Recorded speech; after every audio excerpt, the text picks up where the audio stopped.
जय हिंद एवरीवन। अब आप लोगों को वो वाला फीलिंग आ रहा है ना कि धड़कनें बढ़ रही है तो करीब आ रहा है।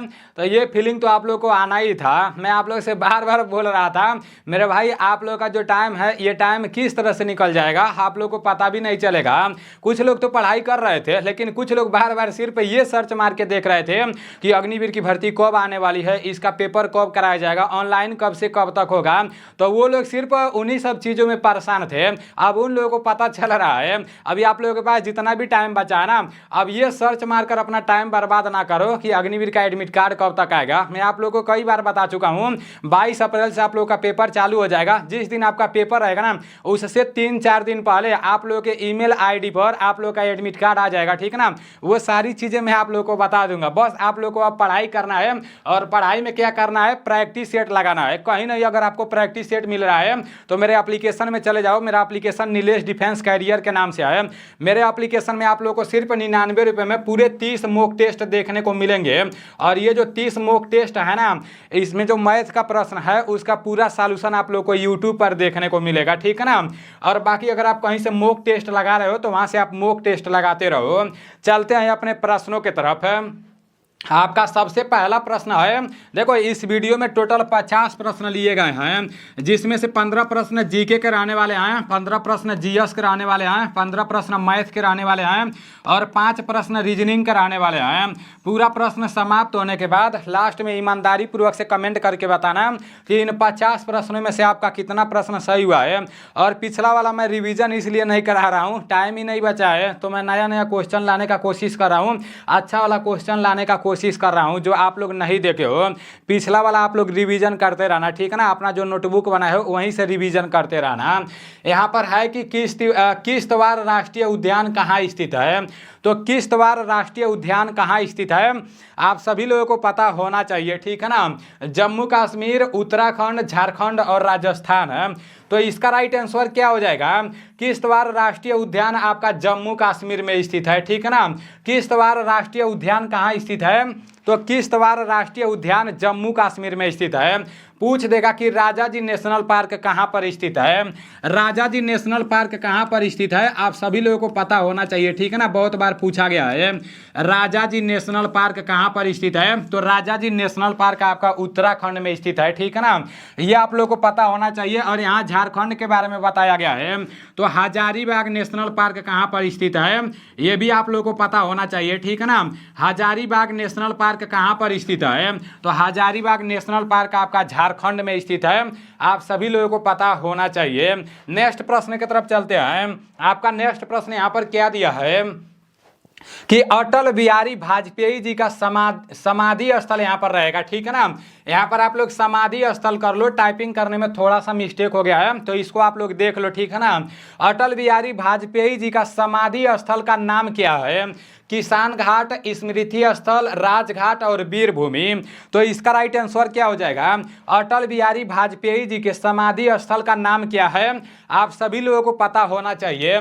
इसका राइट आंसर आपका हो जाएगा स्मृति स्थल, ठीक है ना। स्मृति स्थल इज राइट आंसर। अब यहाँ पर किसान घाट दिया है, पूछ देगा कि किसान घाट किसका समाधि स्थल का नाम है। आप सभी लोगों को पता होना चाहिए कि चौधरी चरण सिंह हो जाएगा, ठीक है ना। चौधरी चरण सिंह जी के समाधि स्थल का नाम क्या है, चौधरी चरण सिंह जी के समाधि स्थल का नाम किसान घाट है। यहाँ पर आप लोग लिख लो, ठीक है ना। चौधरी चरण सिंह, चौधरी चरण सिंह आप लोग अपने कॉपी में लिख लो, नहीं तो भूल जाओगे, ठीक है ना। चौधरी चरण सिंह जी के समाधि स्थल का नाम क्या है, तो किसान घाट है। अब यहाँ पर राजघाट दिया है, पूछ देगा कि महात्मा गांधी जी के समाधि स्थल का नाम क्या है। तो महात्मा गांधी जी के समाधि स्थल का नाम क्या है आप सभी लोगों को पता होना चाहिए, ठीक है ना। महात्मा गांधी जी के समाधि स्थल का नाम आपका क्या है, तो वो आपका राजघाट है, ठीक है ना। अब यहाँ पर दिया है वीर भूमि, तो राजीव गांधी पूछ देगा, ठीक है ना। राजीव गांधी के समाधि स्थल का नाम क्या है, तो राजीव गांधी जी की समाधि स्थल का नाम क्या है, वीर भूमि है, ठीक है ना। ये चारों के चारों आप लोग अपने कॉपी में लिख लो, और चारों के बारे में आप लोगों को पता होना चाहिए। यहाँ से किस टाइप के प्रश्न पेपर में बनते हैं, अब पूछा जाता है कि मतलब जैसे अटल बिहारी वाजपेयी जी का संबंध किस राज्य से है, महात्मा गांधी जी का संबंध किस राज्य से है। इस टाइप के प्रश्न अगले साल पूछे गए थे, ठीक है ना। और कल का जो आप लोग का करंट अफेयर्स का पूरा चैप्टर वाइज में क्लास कराया था, अगर आप अभी तक नहीं वो क्लास की हो तो कर लेना, ठीक है ना, क्योंकि वो आपके लिए बहुत इंपॉर्टेंट है। भारत का बगीचा किस राज्य को कहा जाता है। ये आसाम राइफल में भी ये प्रश्न पूछा जा चुका है, ठीक है ना। तो भारत का बगीचा किस राज्य को कहा जाता है। बेंगलुरु को, केरल को, मुंबई को और कोलकाता को। इसका राइट आंसर आपका बेंगलुरु हो जाएगा। ध्यान रखना, ठीक है ना। पूछेगा कि भारत का बगीचा किस राज्य को कहा जाता है, तो भारत का बगीचा आपका बेंगलुरु को कहा जाता है। भारत का बगीचा किस राज्य को कहा जाता है, तो भारत का बगीचा बेंगलुरु को कहा जाता है।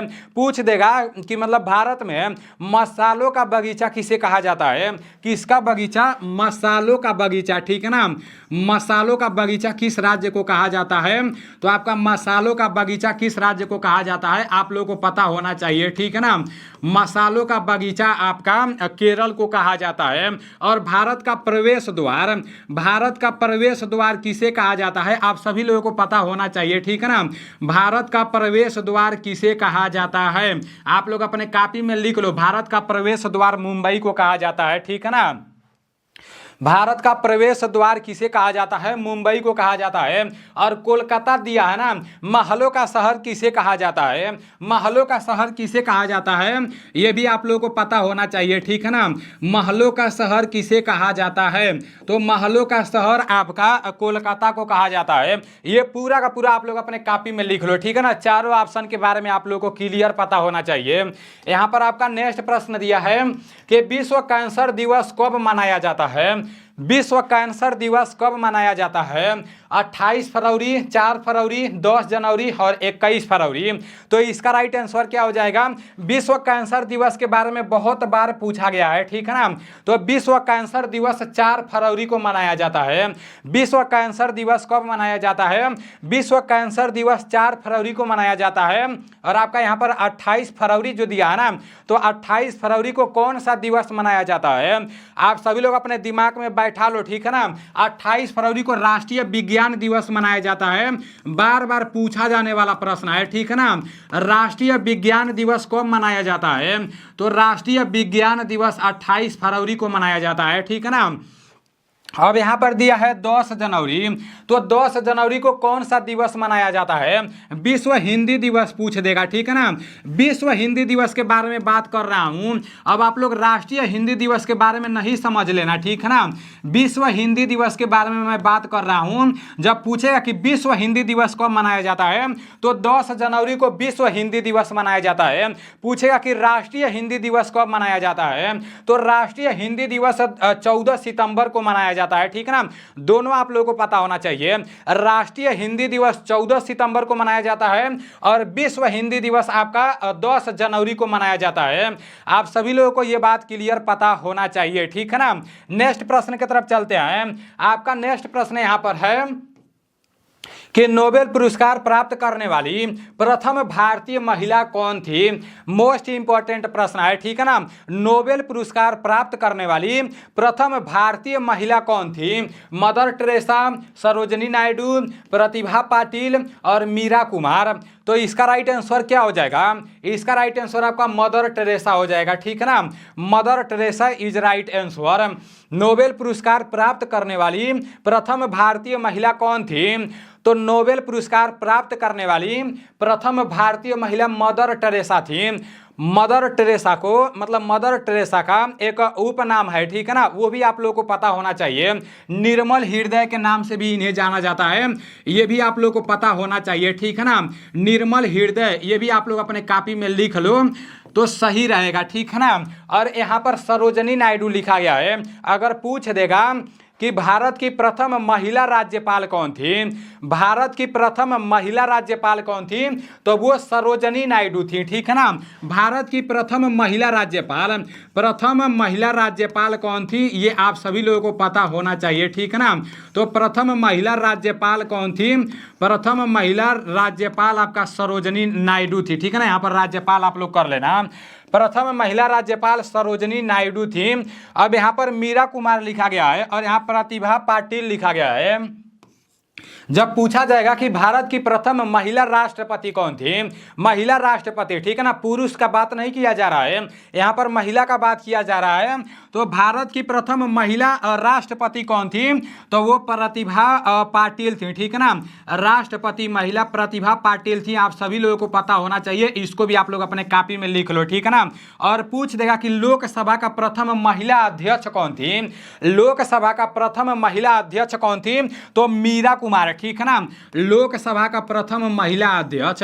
यहां पर मैं आप सभी लोगों को बता दे रहा हूं, लोकसभा का प्रथम महिला अध्यक्ष, ठीक है ना, लोकसभा का प्रथम महिला अध्यक्ष कौन थी, प्रथम महिला अध्यक्ष यहां पर हो जाएगा, ठीक है ना। तो लोकसभा का प्रथम महिला अध्यक्ष मीरा कुमार थी। चारों के चारों आप लोग अपने कॉपी में लिख लो और चारों आप लोग को पता होना चाहिए, मोस्ट इंपॉर्टेंट प्रश्न है।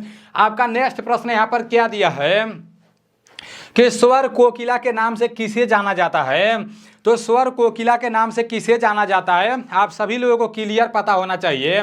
PT Usha, mother Teresa, Sarojini Naidu और लता मंगेशकर है। तो स्वर कोकिला के नाम से किसे जाना जाता है, स्वर कोकिला के नाम से लता मंगेशकर जी को जाना जाता है, ठीक है ना। स्वर कोकिला के नाम से जब पूछेगा तो लता मंगेशकर उसका राइट आंसर हो जाएगा। पूछ देगा कि उड़न परी के नाम से किसे जाना जाता है, उड़न परी के नाम से किसे जाना जाता है, आप सभी लोगों को पता होना चाहिए, ठीक है ना।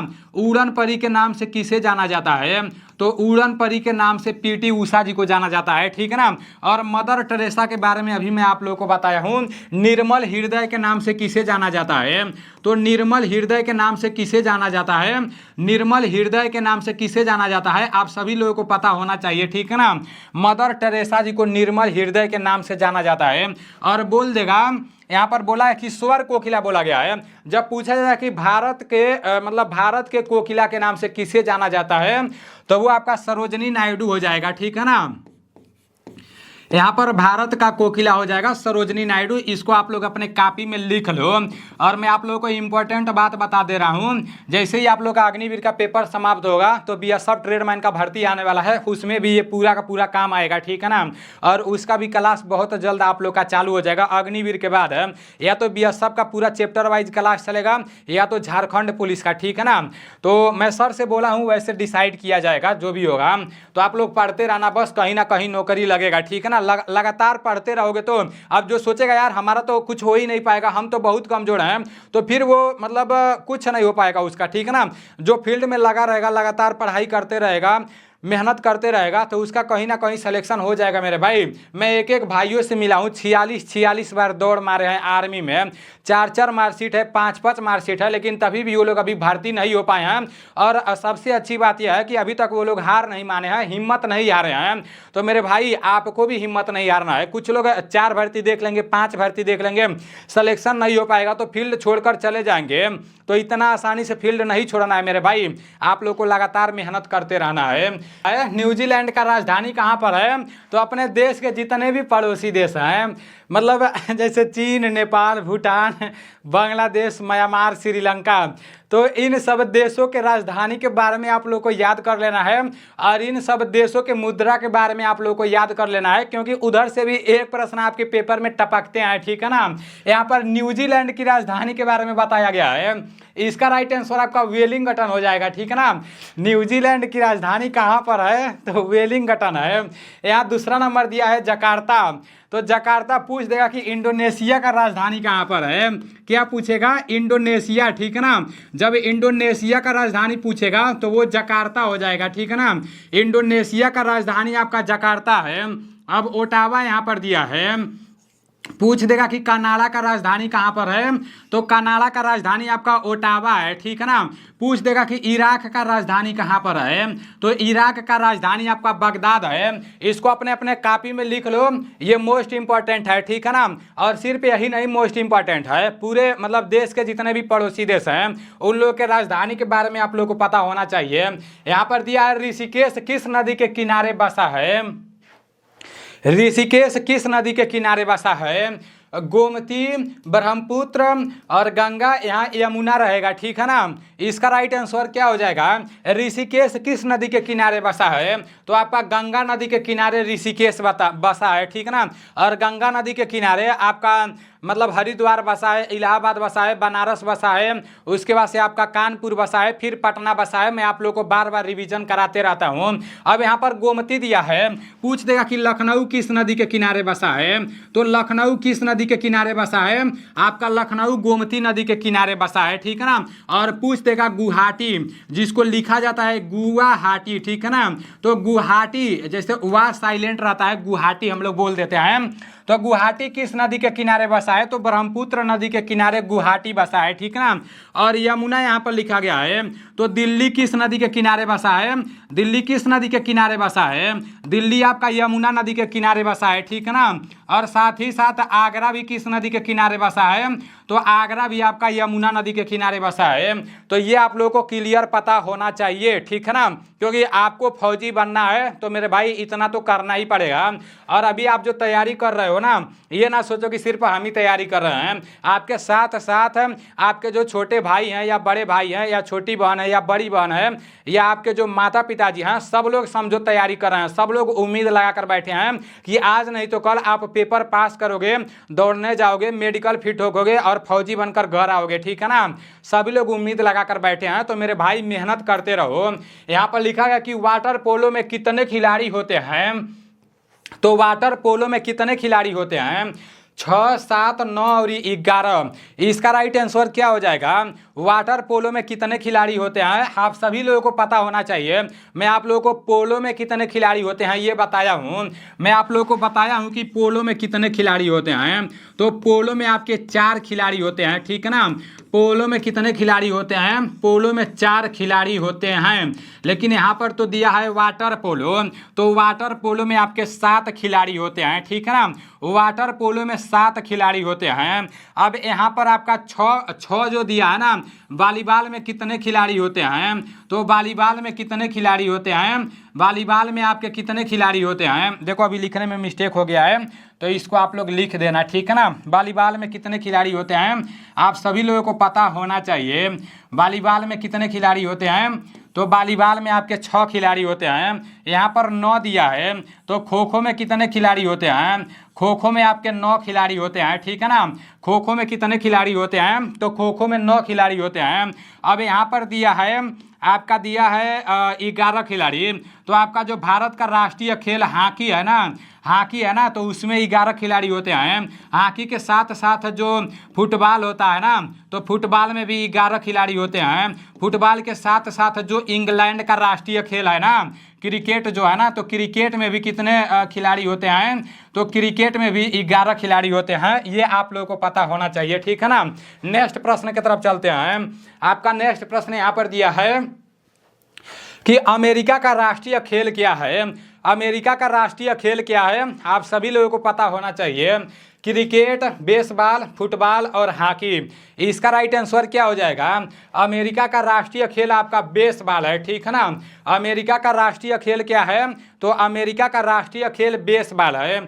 अमेरिका का राष्ट्रीय खेल बेसबॉल है, ठीक है ना। अब यहाँ पर क्रिकेट दिया है, तो पूछ देगा क्रिकेट जैसे इंग्लैंड का राष्ट्रीय खेल क्या है, तो इंग्लैंड का राष्ट्रीय खेल क्या है, आप सभी लोगों को पता होना चाहिए, ठीक है ना। इंग्लैंड का राष्ट्रीय खेल आपका क्या है, तो वो आपका क्रिकेट है। यहाँ फुटबॉल दिया है, पूछ देगा कि फ्रांस का राष्ट्रीय खेल क्या है, तो फ्रांस का राष्ट्रीय खेल फुटबॉल है। पूछ देगा भारत का राष्ट्रीय खेल क्या है, तो भारत का राष्ट्रीय खेल आपका हॉकी है, ठीक है ना। भारत का राष्ट्रीय खेल आपका हॉकी है। इंपॉर्टेंट तो आपका भारत वाला ही है, ठीक है ना। वैसे सभी के बारे में पता होना चाहिए। आपका करंट अफेयर्स का प्रश्न है कि भारतीय स्पेस एजेंसी, जिसे इसरो बोला जाता है, इसरो का फुल फॉर्म होता है इंडियन स्पेस रिसर्च ऑर्गेनाइजेशन, किस स्पेस एजेंसी के साथ मिलकर 2024 में चंद्र मिशन लूपेक्स को लॉन्च करेगी, तो इसका राइट आंसर क्या हो जाएगा, इसका राइट आंसर आपका जाक्सा जापान हो जाएगा, ठीक है ना। मतलब जाक्सा इसका राइट आंसर हो जाएगा। नेक्स्ट प्रश्न की तरफ चलते हैं। नेक्स्ट प्रश्न की तरफ चलते हैं।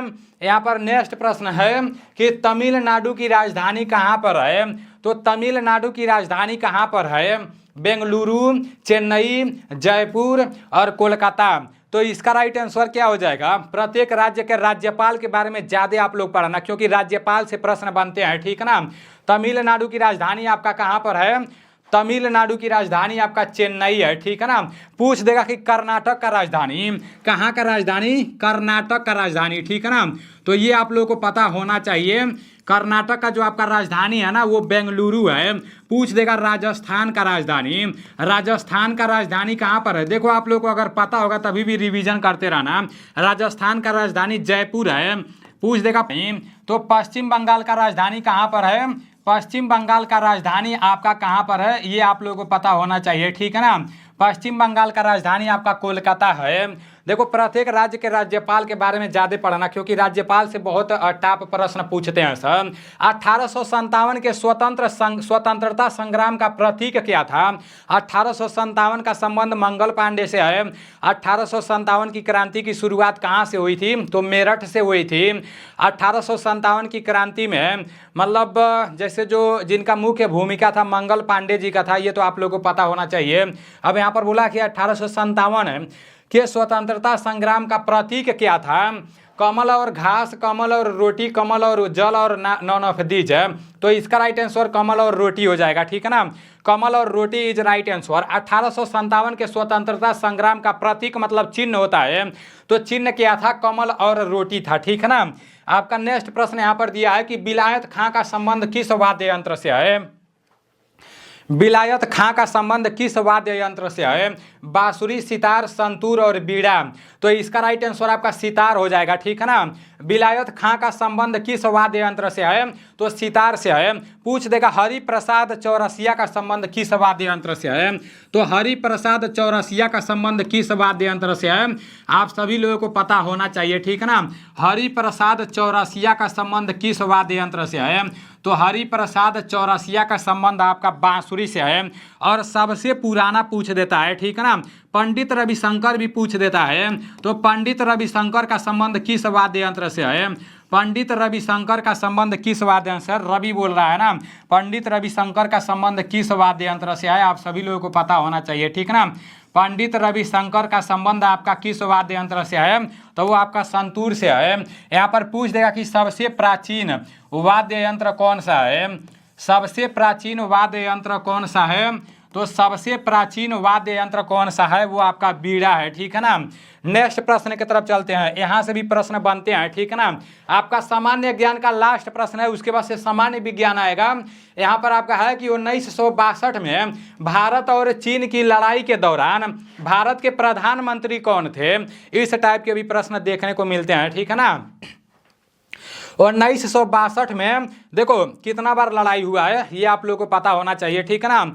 एक तो आपका 1948 में हुआ, जैसे अपना देश आज़ाद हुआ, देश आज़ाद होने के एक साल बाद मतलब भारत पाकिस्तान से लड़ाई हो गया 1948 में, ठीक है ना। उसके बाद से कब लड़ाई हुआ आपका, उसके बाद से 1962 में लड़ाई हुआ। 1962 में किससे हुआ, 1948 में तो भारत और पाक से हुआ, ठीक है ना, जिसे पाकिस्तान बोला जाता है।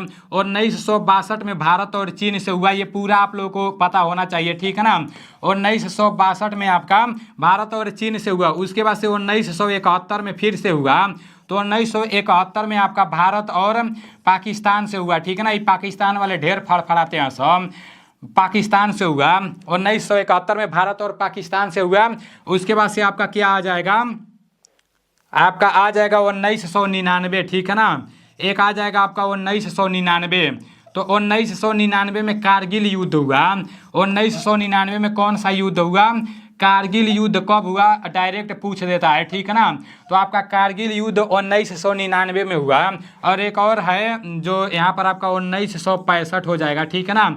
तो ये भी भारत और पाकिस्तान के बीच हुआ, ये भी आप लोगों को पता होना चाहिए, ठीक है ना। भारत और पाक के बीच हुआ, इसको आप लोग अपने कॉपी में लिख लो क्योंकि यहाँ से प्रश्न बनते हैं, ठीक है ना। ये पूरा आप लोगों को पता होना चाहिए। एनसीसी में भी यहाँ से प्रश्न बनते थे। 1962 में भारत और चीन की लड़ाई के दौरान भारत के प्रधानमंत्री कौन थे। ये जो 1962 में लड़ाई हुआ था भारत और चीन के बीच, तो भारत के जो प्रधानमंत्री थे वो पंडित जवाहरलाल नेहरू थे, ठीक है ना। पंडित जवाहरलाल नेहरू भारत के प्रधानमंत्री थे। अभी आप लोगों के 15 प्रश्न जीके के समाप्त हो चुके हैं।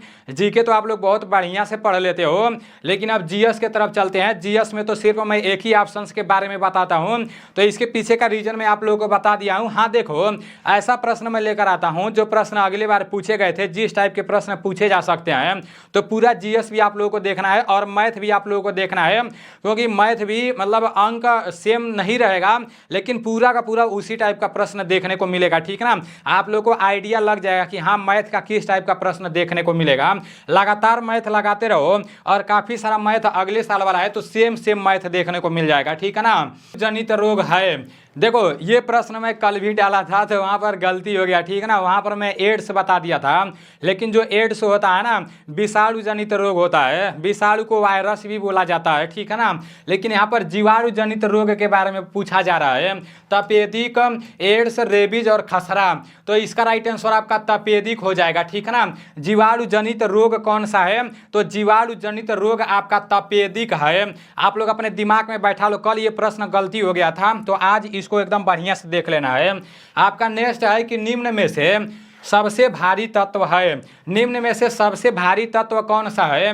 बार बार पूछा जाने वाला प्रश्न है।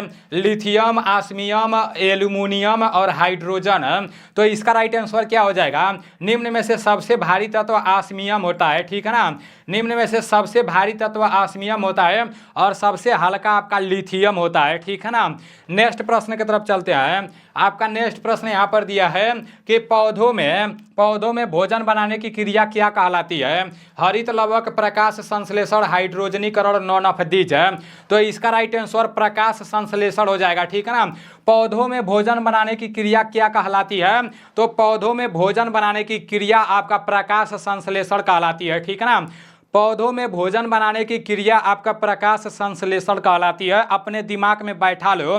एक भाई साहब बोल रहे थे कि नीलेश भाई आपके पास कौन सा जादू है, आप जो बताते हो वो पूरा याद हो जाता है। तो कोई जादू ना है मेरे भाई, बस आप लोगों का प्यार है कि आप लोग मेरे बातों को समझ पाते हो। ठीक है ना, यहाँ पर लिखा गया है कि सबसे अधिक अस्थायी परितंत्र है। सबसे अधिक अस्थायी परितंत्र कौन सा है? नदी, समुद्र, तालाब, उपरोक्त सभी। तो इसका राइट आंसर क्या हो जाएगा? इसका राइट आंसर आपका समुद्र हो जाएगा। ठीक है ना, सबसे अधिक अस्थायी परितंत्र है समुद्र हो जाएगा। अगर पेपर में आ जाएगा सबसे अधिक अस्थायी परितंत्र क्या है, तो वो आपका समुद्र है। ठीक है ना, गलती नहीं करना है। नेक्स्ट प्रश्न की तरफ चलते हैं। आपका नेक्स्ट प्रश्न है कि वर्गीकरण की सबसे छोटी इकाई है। वर्गीकरण की सबसे छोटी इकाई क्या है? जाति, जगत, वंश और कुल है। तो इसका राइट आंसर आपका जाति हो जाएगा। ठीक है ना, वर्गीकरण की सबसे छोटी इकाई आपका जाति है। वर्गीकरण की सबसे छोटी इकाई क्या है? तो वर्गीकरण की सबसे छोटी इकाई आपका जाति है। नेक्स्ट प्रश्न की तरफ चलते हैं। आपका नेक्स्ट है कि आकार में सबसे छोटा तत्व कौन सा है? तो आकार में सबसे छोटा तत्व कौन सा है? आकार में पूछा जा रहा है। हाइड्रोजन, हीलियम, सीजियम और फ्रांसियम है। तो इसका राइट आंसर हीलियम हो जाएगा। ठीक है ना, हीलियम इसका राइट आंसर हो जाएगा। आकार में सबसे छोटा तत्व आपका हीलियम है। आपका नेक्स्ट प्रश्न की तरफ चलते हैं। दूध किस प्रकार का कोलाइडी विलयन है? पूछा गया है प्रश्न ये। ठीक है ना, दूध किस प्रकार का कोलाइडी विलयन है? एरोसाल, पायस, फॉर्म और साल है। तो इसका राइट आंसर आपका पायस हो जाएगा। दूध किस प्रकार का कोलाइडी विलयन है? तो दूध किस प्रकार का कोलाइडी विलयन है? पायस इसका राइट आंसर हो जाएगा। ठीक है ना, नेक्स्ट प्रश्न की तरफ चलते हैं। आपका नेक्स्ट प्रश्न है कि मुख में अर्धपचित भोजन क्या कहलाता है? भोजन कहाँ से पचना शुरू होता है? तो भोजन मुख से पचना शुरू होता है। और लार में कौन सा एंजाइम पाया जाता है? तो लार में टाइलिन नामक एंजाइम पाया जाता है। ठीक है ना, ये आप लोगों को पता होना चाहिए। मुख में अर्धपचित भोजन क्या कहलाता है? Bolus, chyme, chyle, none of these. तो इसका राइट आंसर बोलस हो जाएगा। ठीक है ना, मुख में अर्धपचित भोजन आपका बोलस कहलाता है। आपका नेक्स्ट प्रश्न है कि मूत्र का हल्का पीला रंग किसके कारण होता है? तो मूत्र का हल्का पीला रंग किसके कारण होता है? बिलीरुबिन, बिलीवर्डिन, यूरोक्रोम वर्णक और कीरेटिन प्रोटीन। तो इसका राइट आंसर यूरोक्रोम वर्णक हो जाएगा, ठीक है ना। यूरोक्रोम वर्णक इज राइट आंसर। मूत्र का जहां भी बात आता है ना तो यूरिया, यूरोक्रोम ऐसे नाम आता है, तो यहां से आप लोग समझ जाना, ठीक है ना। यहां पर आपका नेक्स्ट प्रश्न दिया है कि घेंघा रोग किसकी कमी से होता है। घेंघा रोग किसकी कमी से होता है, हाईलाइटेड प्रश्न है, बार बार पूछा जाने वाला प्रश्न है। आयरन, कॉपर, आयोडीन और सल्फर है, तो इसका राइट आंसर आपका आयोडीन हो जाएगा। घेंघा रोग किसकी कमी से होता है, तो घेंघा रोग आयोडीन की कमी से होता है, ठीक है ना। घेंघा रोग किसकी कमी से होता है, तो घेंघा रोग आयोडीन की कमी से होता है। यहाँ पर नेक्स्ट प्रश्न दिया है कि नवजात शिशु की नब्ज दर प्रति मिनट है, तो कितना है ये आप लोगों को पता होना चाहिए। इसका राइट आंसर 120 से 160 ही हो जाएगा, ठीक है ना। 120 से 160 इसका राइट आंसर हो जाएगा। नवजात शिशु का बात किया जा रहा है, नवजात शिशु का 120 से 160 ही हो जाएगा। और उस तरह से अगर नॉर्मल पूछेगा तो 80 से 120 होता है, ठीक है ना। नेक्स्ट प्रश्न की तरफ चलते हैं। आपका नेक्स्ट प्रश्न है कि तंत्रिका तंत्र की क्रियात्मक इकाई किसे कहा जाता है। तंत्रिका तंत्र की क्रियात्मक इकाई किसे कहा जाता है, न्यूरॉन, कोशिका, मस्तिष्क और सिनेपस। तो इसका राइट आंसर आपका न्यूरॉन हो जाएगा, ठीक है ना। न्यूरॉन इसका राइट आंसर हो जाएगा। तंत्रिका तंत्र की क्रियात्मक इकाई किसे कहा जाता है, तो न्यूरॉन को तंत्रिका तंत्र की क्रियात्मक इकाई कहा जाता है, ठीक है ना। नेक्स्ट प्रश्न की तरफ चलते हैं। आपका नेक्स्ट प्रश्न है कि प्रथम परख नली शिशु का नाम है। प्रथम परख नली शिशु का नाम क्या है, लुईस, लाइका, डाली और हर्षा चावला। तो इसका राइट आंसर क्या हो जाएगा, इसका राइट आंसर आपका लुईस हो जाएगा, ठीक है ना। प्रथम परख नली शिशु का नाम आपका लुईस है। नेक्स्ट प्रश्न की तरफ चलते हैं। आपका नेक्स्ट प्रश्न है कि हर्ट्ज की इकाई क्या है, आवृत्ति, तरंगदैर्घ्य, आयाम, आवर्तकाल। तो इसका राइट आंसर क्या हो जाएगा, इसका राइट आंसर आवृत्ति हो जाएगा, ठीक है ना। हर्ट्ज का इकाई आपका आवृत्ति है। नेक्स्ट प्रश्न की तरफ चलते हैं और सामान्य विज्ञान का लास्ट प्रश्न है। इसके बाद से मैथ वाले सर आ रहे हैं, उसके बाद से रीजनिंग पढ़ाने आज अपना पहलवान भाई आएगा, तो पहलवान भाई का क्लास भी आप लोग कर लेना। हो सकता है कि आज अच्छे से बोल ना पाए लेकिन समझाने का कोशिश करेगा।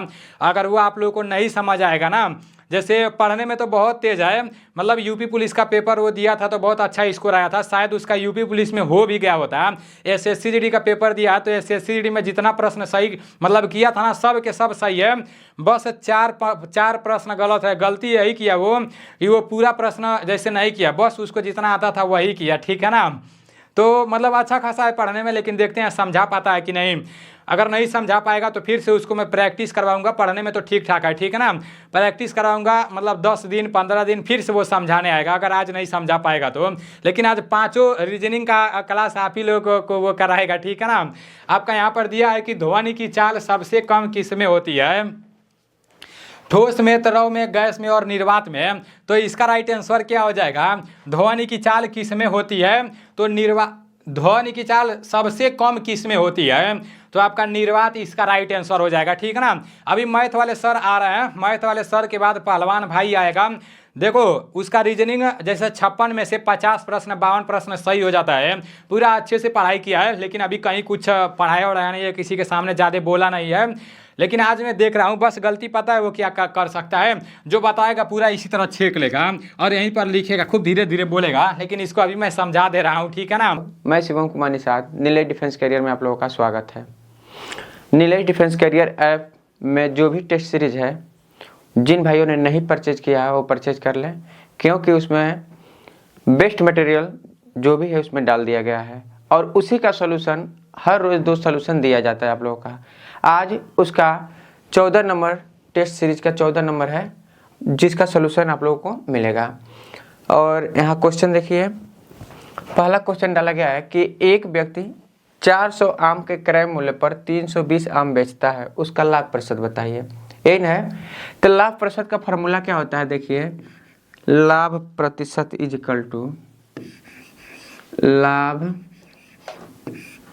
प्रतिशत इज इक्वल टू लाभ बटे क्रय मूल्य इंटू 100।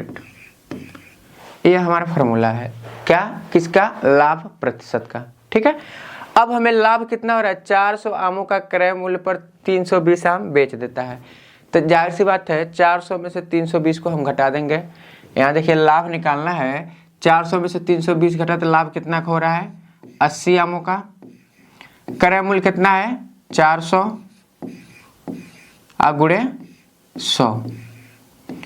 तो यहाँ से सीधा सीधा हम देख रहे हैं कि 2 जीरो से 2 जीरो यहाँ कट गया बाबू, बचा 4। 4 का भाग 8 में देंगे तो 4 दूना कितना हो जाएगा, 8। यह हो गया 20%।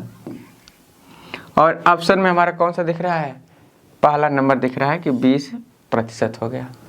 क्लियर है, इसका स्क्रीनशॉट आप लोग ले लीजिए। अब देखिए कह रहा है A अनुपात B, A अनुपात B कितना दिया है, 7:9 दिया है। A अनुपात B अनुपात C, कुल यही अनुपात है ना, A अनुपात B अनुपात C दिया है। अब देखिए A अनुपात B का मान दे दिया 7:9, तो यहाँ लिख देंगे 7:9।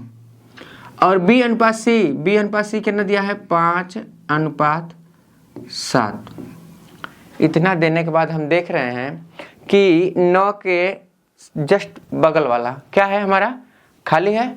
और कौन सा खाली है, C वाला। तो यहाँ पे क्या करेंगे, जिसके बगल में जो खाली था वही भर देते हैं। तो यहाँ 9 भर दिए। अब यहाँ देख रहे हैं 5 के बगल में खाली है, तो यहाँ क्या भर देंगे बाबू, 5 भर देंगे। इस तरह से हमारा अनुपात अब निकालना हो, A का अनुपात निकालना हो तो 7×5 कितना हो जाएगा, 35। इसका गुणा इसमें कर दिए। और क्या पूछ रहा है, A अनुपात C पूछ रहा है ना, तो C का गुणा कर देंगे तो 9×7 63। तो अब हम देख रहे हैं ये संख्या विभाज्य है, सेम संख्या से वो संख्या विभाज्य होनी चाहिए। तो 7 से दोनों संख्या विभाज्य हो जाएगी, क्या हो जाएगा, 7×5 35। और इसको करेंगे तो 7×9 63। तो A अनुपात C कितना हो गया, 5:9। यदि B भी पूछता तो B का भी गुणा कर देते, 9×5 45 हो जाता है। लेकिन हमसे B पूछ नहीं रहा है, क्या पूछ रहा है, A अनुपात C पूछ रहा है। जो पूछेगा उसी को हम सॉल्व करेंगे। तो ये हमारा क्या हो गया, 5:9। और ऑप्शन नंबर हमारा कौन सा मिल गया, D। क्लियर है, स्क्रीनशॉट लेते रहिए आप लोग। देखिए कह रहा है 12, 18, 24 का HCF लिख दिए, 12, 18 और 24 का HCF निकालना। HCF निकालते हैं तो देखते हैं ऐसी संख्या चुनते हैं जिससे सभी संख्या क्या हो, कट जाए। तो हम सेम उसी तरह से जैसे लॉसर निकालते हैं वैसे मौसा भी निकाल सकते हैं। क्या करेंगे, 3 से काट दिए तो 3 चौको 12, 3 छके 18 और 8 त्रिके 24। अब देख रहे हैं सेम संख्या सभी फिर किसी ऐसी संख्या से तीनों विभाज्य है, तो 2 से किए तो क्या हो गया, 2 दूना 4, 2 तिहाई 6 और 2 चौको 8। तो यह हो गया 3 दूना 6। तो HCF बराबर कितना हो गया, 6। यही हमारा क्या हो गया आंसर। और आंसर में क्या दिख रहा है, ऑप्शन नंबर C। क्लियर है। देखिए कह रहा है एक साइकिल 30 सेकंड में 300 मीटर की दूरी तय करती है। एक साइकिल है 30 सेकंड में 300 मीटर की दूरी तय करती है, किलोमीटर प्रति घंटा में गति निकालना है। पहले देखिए हमें क्या निकालना है, स्पीड निकालना है, चाल निकालना है। तो चाल बराबर हम सूत्र पढ़े क्या, चाल इज इक्वल टू दूरी बट्टे समय, दूरी बट्टे समय। तो चाल हमारा पता है, नहीं पता है। दूरी कितना है, 300 मीटर है, तो दूरी लिख दिए 300 मीटर। समय 30 सेकंड, तो 30 सेकंड। यहाँ देखिए 0 से 0 हमारा क्या हो गया, कैंसिल हो गया। और 3 से इसको काट दिया तो 3 एकड़ 3। यह आ गया हमारा 10। दूरी किस में दिया है, मीटर में दिया है। समय किस में दिया है, सेकंड में दिया है। तो क्या हो गया, मीटर प्रति सेकंड।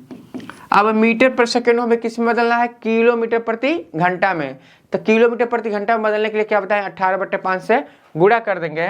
तो लिख देंगे क्या बाबू, 10 है गुणे 18/5 5, यह हो गया किलोमीटर प्रति घंटा। 5 दूना क्या हो गया 10 और 18 दूना 36, 36 किलोमीटर प्रति घंटा, यही आंसर हो गया। और ऑप्शन नंबर इसमें कौन सा मिल रहा है, बी नंबर हमें मिल रहा है। ठीक है, इसका स्क्रीनशॉट आप लोग लेते रहिए।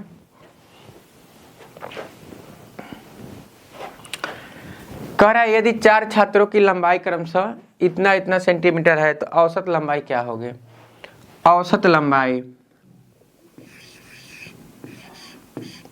औसत लंबाई बराबर योग बट्टे संख्या, योग बट्टे संख्या।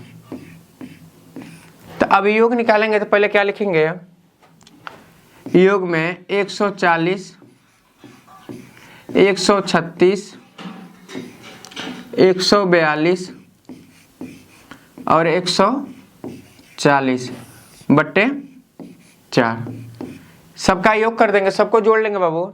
तो देखिए 0 2 6 2 8, तो यहाँ 8 हो गया और क्या बचा है 4 4 8 4 12 और 3 15, 15 के 5 हासिल 1, 1 2 3 4 और 1 5, तो क्या हो गया 558 बट्टा 4।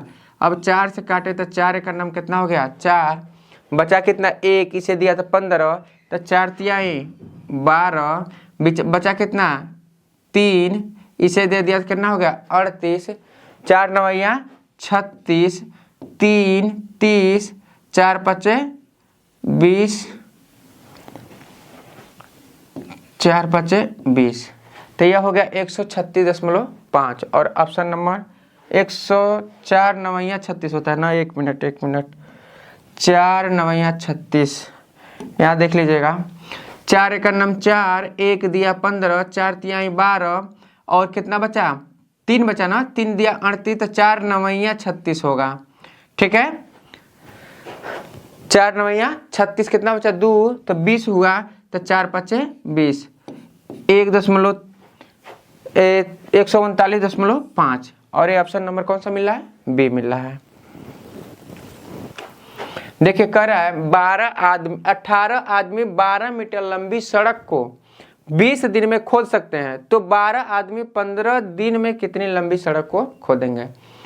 देखिए वही कार वाला है, इसके लिए फार्मूला आप लोग क्या बताएं, MDH वाला बताए हैं, सेम वही फार्मूला लगाएंगे, लिखेंगे M1 D1 upon W1 is equal to M1 M2 D2 upon W2।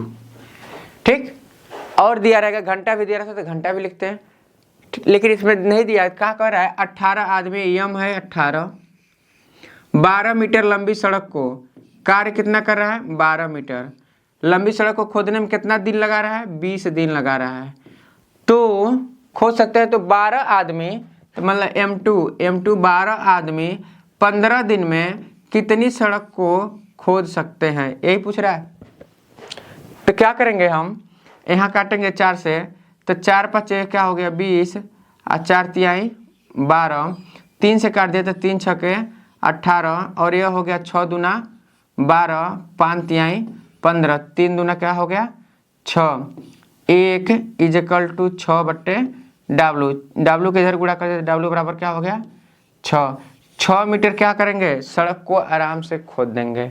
ठीक है, और ऑप्शन नंबर हमारा कौन सा मिल रहा है, बी मिल रहा है। इन सब का स्क्रीनशॉट आप लोग लेते रहिए। कह रहा है 495 को 6 से विभाजित करने पे शेषफल क्या होगा। क्या है 495, तो लिखेंगे 495। अब इसको विभाजित करना है किससे 6 से, तो करेंगे तो क्या हो जाएगा 8 छके 48, बचा कितना 8, 9 में से 8 घटा 1 15, 6 दूना 12, 5 में से 2 घटा 3, शेषफल क्या बच रहा है 3। और ऑप्शन नंबर कौन सा मिल रहा है, सी। कह रहा है दो संख्याओं का अनुपात क्या है, 2 संबंध 3 है। दो संख्याएं मान लिए, पहली संख्या और दूसरी संख्या, इसका अनुपात क्या है 2:3 है तथा योग कितना है 60। अब इन दोनों को हम जोड़े तो कितना होना चाहिए 60, तो 5 रेशियो हमारा आ रहा है कितना 60, तो 12 5 कितना हो जाएगा 60, 1 रेशियो बराबर कितना हो जाएगा 12, 1 रेशियो बराबर 12। तो हमसे पूछ रहा है बड़ी संख्या, तो बड़ी संख्या यही है, तो इसमें 12 का हम गुणा कर देंगे, तो 12 तिहाई कितना हो जाएगा बाबू 36, 12 तिहाई 36। और ऑप्शन नंबर कौन सा मिल रहा है सी। क्लियर है। कर है यदि चाय का द्रव्यमान 20% बढ़ा दिया जाए तो चाय के इस्तेमाल में कितने प्रतिशत की कमी की जाए कि व्यय में कोई बढ़ोतरी न हो। तो ये बहुत ही सिंपल है, समझिए। कह रहा है द्रव्यमान 20% बढ़ाया जा रहा है, तो 20% को हम यदि क्या लिखे भिन्न में, 20% को भिन्न में लिखेंगे तो क्या लिखेंगे 20/100, और इसे काट दिए तो हम लिखेंगे 1/5, ये करेंगे तो लिखेंगे 1/5। अब हमारा क्या है, मान लिए पहले हमारा द्रव्यमान 5 है और 20% बढ़ा रहे हैं, तो 5 से कितना हो जा रहा है बाबू, बढ़ाने पे 6 हो जा रहा है। फिर क्या कह रहा है इस्तेमाल में कितना प्रतिशत कम, अब 6 हम बेच रहे हैं, अब इस्तेमाल ही हम कम करेंगे, 6 में कितना कम कर दे पुराना वाला आ जाए। अच्छा 6 से 5 लाने में कितना कम करेंगे, तो कहेंगे कि 1 का कमी कर देंगे, कर दिया। और हमारा वास्तविक मूल्य कितना था 6 है, तो 6 हो गया, गुणे क्या हो जाएगा 100। तो 1/6 को हम क्या पढ़े हैं 16 सही 2/3।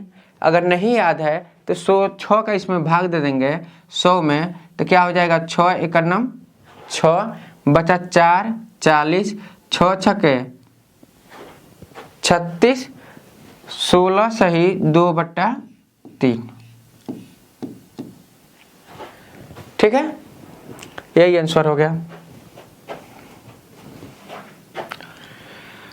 कह रहा है एक कार 3 घंटे में 64 किलोमीटर की दूरी तथा 2 घंटे में 132 किलोमीटर की दूरी तय करता है, तो औसत चाल। देखिए औसत चाल बराबर क्या होता है कुल दूरी बटे कुल समय, कुल दूरी को जोड़ के कुल समय से क्या करेंगे भाग कर देंगे, तो यही हो जाएगा औसत चाल। औसत चाल इज इक्वल टू औसत चाल इज इक्वल टू कुल दूरी बटे कुल समय, कुल दूरी बटे कुल समय, कुल दूरी बटे कुल समय। ठीक है, तो औसत कुल दूरी हम जोड़ेंगे तो पहले कितना दूरी चल रहा है, देखिए 3 घंटे में कितना चल रहा है 64 किलोमीटर, हम लिख दिए 64 किलोमीटर, प्लस फिर कितना चल रहा है 2 घंटे में 132 किलोमीटर चल रहा है। इन दोनों को समय भी कुल समय करेंगे, पहले 3 घंटा चल रहा है फिर 2 घंटा, तो 3 घंटा प्लस 2 घंटा। अब इन सबको जोड़ेंगे तो 2 और 4 कितना हो जाएगा 6, 3 और 6 कितना हो जाएगा 9, और 1 है तो 196/5, ये हुआ। अब 5 का भाग देंगे तो सिंपल है, देखिए 5 तिहाई कितना हो गया बाबू 15, 4 दिया तो कितना हो गया, मान लीजिए 19 है तो 5 तिहाई 15, 15 4 बचा ना, 4 दिया तो क्या हो गया 46, तो 5 9 कितना हो गया 45, 1 बचा 10 लगा 10, 5 दूना 10, 39.2।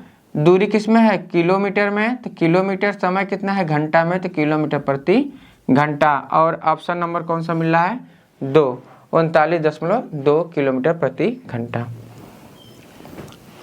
11 नंबर क्वेश्चन देखिए, कह रहा है एक आयत की लंबाई 15 मीटर, चौड़ाई 8 मीटर है, तो आयत का परिमाप ज्ञात कीजिए। देखिए यह आयत है, यह क्या है,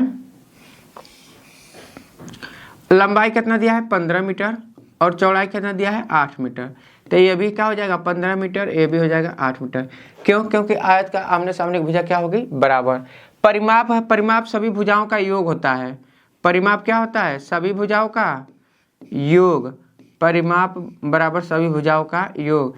तो हम क्या लिखते हैं फॉर्मूला लिखेंगे तो लिखेंगे 2 लंबाई प्लस चौड़ाई, इस पर रख के लगा देंगे, तो 2 लंबाई कितना है 15, चौड़ाई कितना है 8, 15 और 8 जोड़े तो कितना हो गया 23, 2 गुणे 23, 23 का दोगुना कर दिया तो कितना हो गया 46 हो गया। ठीक, या उस तरह से नहीं समझ में आया तो सभी भुजाओं का योग करेंगे तो लिखेंगे 15 धन 8 धन 15 धन 8, इन सबको भी जोड़े तो कितना हो गया 46 बिना फार्मूला के। क्यों? क्योंकि सभी पदों का योग चाहिए सभी भुजाओं का, तो यहाँ से जोड़ते हम भुजाओं, सभी भुजाओं को क्या करेंगे जोड़ देंगे, जोड़ के फिर यहीं पे आ जाएंगे तो हमारा क्या हो जाएगा योग हो जाएगा। क्लियर है? 12 गुणे 12 क्या है? 12 गुणे 12 क्या है? 12 का वर्ग 144, 12 में 12 का गुणा करेंगे तो करे 243 बटा x इजिकल टू 3, तो x का मान ज्ञात कीजिए। तो यहाँ देखिए 243 बटे x इजिकल टू 3, तो x बराबर क्या होगा 243 बटे 3 इजिकल टू x। 3 का इसमें गया तो 8 3 के 24 और 3 का नाम 3, 81, और ऑप्शन नंबर हमारा कौन सा मिल गया? बी नंबर हो गया। देखिए कर यदि संख्या इतना को भाजक 11 से विभाज्य है तो x का मान ज्ञात कीजिए। x की जगह पर ऐसी कोई संख्या रखेंगे जो क्या हो जाए 11 से कट जाए। तो देखिए 3 रखे तो 3 से तो कटेगा नहीं, और 2 रखे तो 11 दूना 22, 2 ये भी नहीं होगा।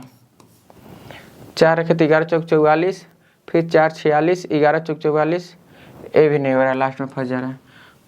कोई नहीं हो रहा तो 5 वाला तो हो ही जाएगा, 5 रख के काट लेंगे तो 11 चौक 44 9, ठीक है। ये ऑप्शन नंबर क्या हो जाएगा? 5 ही हो जाएगा। कर एक समांतर चतुर्भुज के आधार 20 मीटर तथा ऊंचाई 10 मीटर है, क्षेत्रफल। समांतर चतुर्भुज क्षेत्रफल का सूत्र क्या है? क्षेत्रफल बराबर होता है 1/2 आधार गुणे ऊंचाई, आधार गुणे ऊंचाई। तो आधार कितना है हमारा? आधार दिख रहे हैं, कह रहा है 20 मीटर आधार है, कितना है 20 मीटर, और ऊंचाई कितना है 10 मीटर। तो यहाँ 2 से हम 2 काट दिए तो कितना हो गया 10, 10 का 10 में गुणा किया तो क्या हो गया 100, और मीटर है तो मीटर स्क्वायर, 100 मीटर स्क्वायर हमारा एरिया हो गया, और एरिया पहला नंबर हमारा ऑप्शन मिल रहा है कि 100 मीटर स्क्वायर। क्लियर है? इस तरह से टेस्ट नंबर 14 हम लोग कंप्लीट हुआ। जय हिंद भाइयों, वंदे मातरम।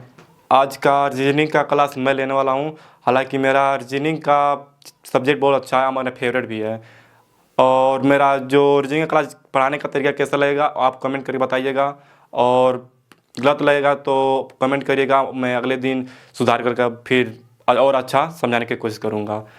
देखिए रीजनिंग का पहला क्वेश्चन दिया है 1 4 9 16 36 49 संख्या श्रृंखला में लुप्त संख्या ज्ञात करना है। यहाँ पे देखिए इसमें क्या दिया है, पहले इसमें अंतर देख लेते हैं कितने का अंतर दिया है। पहला क्वेश्चन दिया है, इसमें दिया है 3 का अंतर, फिर इसमें दिया है 5 का अंतर, फिर इसमें दिया है 7 का अंतर। तो इसमें देखिए सब विषम जा रहा है, 3 जा रहा है, 5 जा रहा है, 7 जा रहा है, तो आगे भी विषम ही जाएगा, जैसे कि 9 जाएगा। जब 9 जाएगा तो कितना हो जाएगा? जब 9 जाएगा तो 9 जाएगा तो 16 में 9 जोड़ेंगे तो 25 हो जाएगा, 25 हो जाएगा। तो 25 ऑप्शन में सी दिया, यहाँ पर देखिए सी आंसर राइट हो जाएगा। फिर चलते हैं, दी गई श्रृंखला में अगला पद ज्ञात करो, क्या होगा? यहाँ पर देखो दिया है 3 6 18 72, तो इसमें अंतर देख लेते हैं कितने कितने का दिया है। पहला नंबर अंतर देखेंगे, इसमें 3 का दिया है, फिर इसमें अंतर दिया है 12 का। तो यहाँ पर नहीं बैठ रहा है तो अलग तरीका से निकालेंगे इसे हम, अलग तरीका से। देखिए इसका 2 गुना किया है, 3 का 2 गुना कितना हुआ है 6, 3 का 2 गुना 6। अब 6 का 3 गुना किया है, अब 6 का 3 गुना 18 हो गया। अब 18 का 4 गुना किया है, 18 चौका 72, तो 18 का 4 गुना किया है, 18 का 4 गुना, तो 72 का 5 गुना करेगा। अब 72 का 5 गुना करेगा तो 360 आ जाएगा। 360 ऑप्शन नंबर सी दिया, यहाँ पर राइट आंसर हो जाएगा। फिर चलते हैं अगला क्वेश्चन पे। उस वस्तु का चयन करें जो इस समूह में संबंधित नहीं है। तो यहाँ पे दिया है सोना, कार्बन, प्लेटिनम, तांबा। तो इसमें क्या जो है विपरीत है इन तीनों से, तो हो जाएगा कार्बन विपरीत है, इन लोगों से भिन्न है। फिर चलते हैं अगला क्वेश्चन पे। इस श्रृंखला में अगले अक्षर का पता लगाएं। इसमें क्या दिया है, इसमें पहले लिख लेते हैं। इसका प्लेस वैल्यू भी याद होना चाहिए। सबसे पहले इसका प्लेस वैल्यू क्या होगा, 18 होगा। इसका क्या होगा, 25 होगा, 25। इसका 6 होगा और इसका 13 होगा। टी का 20 होगा। इसमें अंतर कितना दिया देखिए, यहाँ पे 18 में कितना जुड़ा है, 7 जुड़ा है, 7 जुड़ा है, 25 हुआ है। और 25 में कितना जुड़े, तो 6, मतलब ये भी, इसमें भी 7 जुड़ा है। जेड के बाद ए से स्टार्ट हो जाता है, तो 7 मतलब एफ आ जाएगा। यहाँ पे हम 7 प्लस किया इसमें भी, और इसमें 7 प्लस करेगा तो 13 हो जाएगा, यम आ जाएगा। फिर इसमें 7 प्लस किया है तो 20 आ गया है, टी आया 20 पे।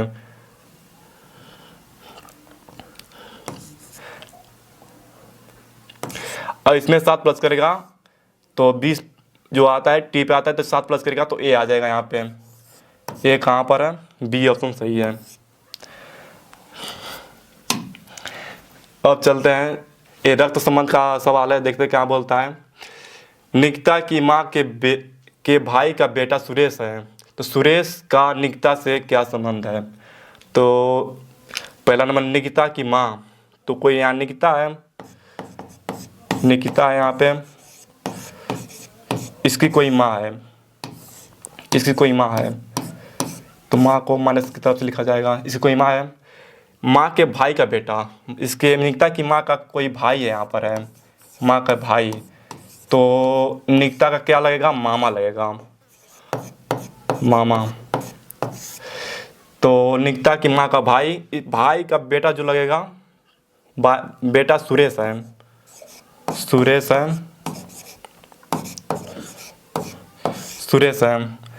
तो निकिता सुरेश से क्या संबंध है, निकिता सुरेश से क्या संबंध रहेगा।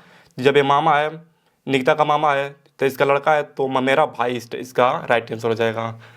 इसका राइट आंसर ममेरा भाई हो जाएगा। भाई का रीजनिंग का क्लास समाप्त हो गया है। आप लोगों को कैसा लगा है कमेंट में जरूर बताना, ठीक है ना। वैसे आज इसको मैं पहला बार यहाँ पर लाया हूँ। इसका रीजनिंग बहुत ठीक ठाक है, लेकिन अगर आप लोगों को अभी तो अच्छा से नहीं पढ़ा पाया है, मैं देखा हूँ, ठीक है ना। मुझे पता है अभी आप लोगों को उतना समझ में नहीं आया होगा, तो अभी इसको और मैं प्रैक्टिस कराऊंगा, ठीक है ना। उसके बाद से जैसे इसका प्रैक्टिस अच्छे से हो जाएगा, तो फिर से ये मतलब रीजनिंग पूरा बढ़िया से पढ़ा लेगा, ठीक है ना। तो चलो ठीक है, पढ़ाई करते रहो, मिलते हैं अगले वीडियो में। जय हिंद, वंदे मातरम। मैं अकेले परेशान हो जाता हूँ, इसलिए इसको मैं पहलवान को भी अब धीरे धीरे तरीका बता रहा हूँ कि भाई कैसे पढ़ाना है, ठीक है ना। पढ़ने में तो बहुत होशियार है, ये पुलिस में मतलब एकदम 100% निकाल दिया होता, लेकिन निरस्त हो गया पेपर में। लेकिन अब देखते हैं, अगर यहाँ पढ़ाएगा तो बहुत बढ़िया रहेगा, ठीक है ना।